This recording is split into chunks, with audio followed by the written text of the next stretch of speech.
द्वितीय विश्वयुद्ध और हिटलर के उदय के बीच कहीं न कहीं प्रथम विश्वयुद्ध में ही छुपे हुए थे। बिस्मार्क द्वारा जर्मनी के एकीकरण के बाद से ही यूरोपीय देश जर्मनी के विरुद्ध थे। ऑस्ट्रिया, इंग्लैंड, फ्रांस जैसे देश हमेशा से ही जर्मनी के विरुद्ध थे और जब प्रथम विश्व युद्ध में जर्मनी की हार हुई तब वर्साय की संधि के द्वारा कई शर्तें जर्मनी पर थोप दी गई। आर्थिक जुर्माना लगाया गया, जर्मनी के क्षेत्रों को अलग अलग देशों में बांट दिया गया, कई अन्य नए देश भी बने। इन सभी के परिणाम स्वरूप जर्मनी में निराशा फैल गई और इसी का फायदा उठाते हुए हिटलर का उदय हुआ, जिसने राष्ट्रवाद की विचारधारा को बढ़ाते हुए नाजी पार्टी का गठन किया और फिर से जर्मनी के गौरवशाली इतिहास को दोहराने के लिए जर्मनी की जनता का सहयोग मांगा। आइए जानते हैं हिटलर के उदय और द्वितीय विश्व युद्ध की कहानी। प्रथम विश्व युद्ध के बाद हिटलर का उदय। वर्साय की संधि से प्रथम विश्व युद्ध के समाप्त होने के बाद जर्मन शासक कैसर विलियम देश से भाग गया, जिससे देश में राजनीतिक अस्थिरता फैल गई। युद्ध से जर्मनी को काफी आर्थिक नुकसान हुआ था, जिस कारण सामाजिक अस्थिरता भी समाज में बढ़ती चली गई और आम आदमियों की हालत अत्यधिक खराब हो गई। हिटलर ने इसी आर्थिक कमजोरी का फायदा उठाते हुए कहा, आप मुझे शक्ति दीजिए और हम जर्मनी की फिर से वही गौरवशाली इतिहास को वापस लाएंगे। वर्ष 1919 से 1923 के बीच हिटलर की पार्टी का दायरा बढ़ने लगा। हिटलर ने राष्ट्रवाद की भावना को फिर से जागृत कर दिया था, परंतु वर्ष 1928 में हुए चुनावों में हिटलर की पार्टी की सीटें घटने लगी और देश में शांति और स्थायित्व भी आने लगा था, जिससे हिटलर का प्रभाव घट रहा था। वर्ष 1929 में आई महामंदी, जिसने अमेरिका सहित सभी देशों को भारी क्षति पहुंचाई, के कारण जर्मनी को भी नुकसान हुआ। जर्मनी को यूएसए ऋण दे रहा था, परंतु वह अब बंद कर दिया गया, जिससे फिर से जर्मनी की आर्थिक स्थिति खराब होने लगी। हिटलर की नाजी पार्टी को वर्ष 1933 में हुए चुनावों में सबसे बड़ी सफलता मिली और वे सबसे बड़ी पार्टी बनकर उभरी, जिस कारण वहां की सरकार को यह एहसास हुआ कि हिटलर को भी सरकार में शामिल कर लिया जाए, जिससे हिटलर थोड़ा शांत हो जाए। हिटलर को जर्मनी का चांसलर बना दिया गया, परंतु हिटलर तानाशाह बनना चाहता था और संविधान में सुधार करना चाहता था। उसने ऐसे कानून बनाने के प्रयास किए जिससे वह सुप्रीम कमांडर बन जाए और वह जो भी कानून बनाना चाहे वो बना सके, परंतु लोगों के द्वारा इसका विरोध किया गया।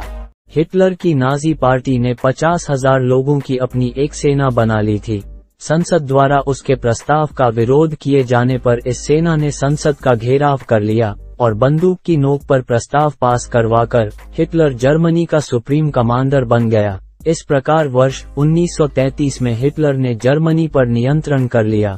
हिटलर ने 1934 में पोलैंड के साथ समझौता किया कि वह पोलैंड पर आक्रमण नहीं करेगा। उसने 1935 में इंग्लैंड के साथ एक नौसेना समझौता भी किया कि मैं आर्मी बनाऊंगा, परंतु ब्रिटेन से आधा ही रखूंगा। मैं सिर्फ जर्मनी की सुरक्षा के लिए अपनी सेना को बनाऊंगा। परंतु धीरे धीरे जर्मनी ने अपनी सेना को बढ़ाना शुरू किया और लीग ऑफ नेशंस की सदस्यता को भी छोड़ दिया। अपनी शक्ति को बढ़ाने के बाद उसने अपना लक्ष्य अपने आसपास के क्षेत्रों को जीतने में लगाया।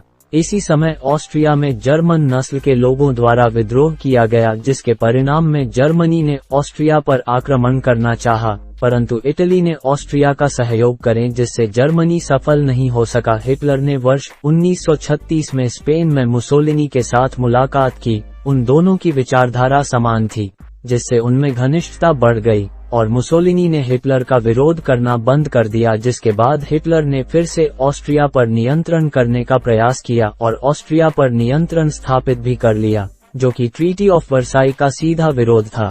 परंतु लीग ऑफ नेशन के सदस्यों ने जर्मनी के विरुद्ध कोई कार्यवाही नहीं की, जिससे हिटलर की महत्वाकांक्षा बढ़ने लगी। कोस्लोवाकिया के क्षेत्र पर भी हिटलर ने नियंत्रण करने का प्रयास किया। जर्मन नस्ल के लोग वहां भी रहते थे और जब उन्होंने विद्रोह किया तो हिटलर ने वहां पर भी आक्रमण कर दिया। इस समस्या को सुलझाने के लिए एक कॉन्फ्रेंस म्यूनिख में बुलाई गई। जिसमें फ्रांस और ब्रिटेन भी शामिल हुए, परंतु इन दोनों ने जर्मनी का पक्ष लिया।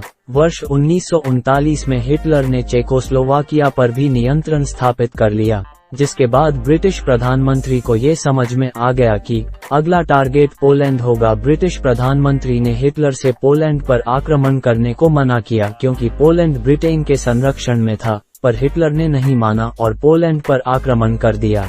हिटलर ने रूस से भी समझौता किया कि पोलैंड जीतने पर वह पोलैंड को आपस में आधा आधा बांट लेंगे, परंतु पोलैंड जीतने के बाद हिटलर उसकी तरफ भी बढ़ने लगा, जिससे रूस भी हिटलर के विरोध में आ गया।